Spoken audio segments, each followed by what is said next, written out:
dilaw. Ikaw ay dilaw.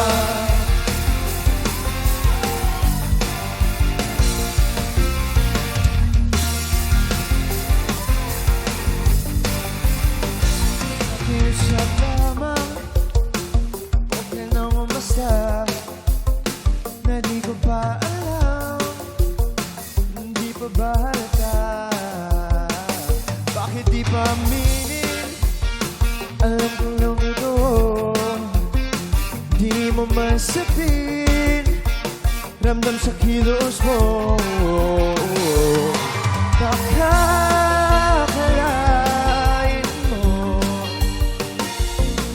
na di ikaw gusto ko.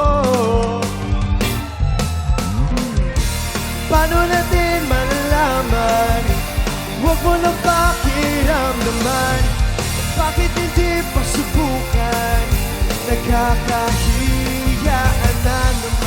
Paano natin malalaman? Huwag mo na pakiramdaman. Bakit hindi pa subukan? Nakakahiyaan na naman. Nakakahiyaan na naman. Nakakahiyaan na naman. Ayan!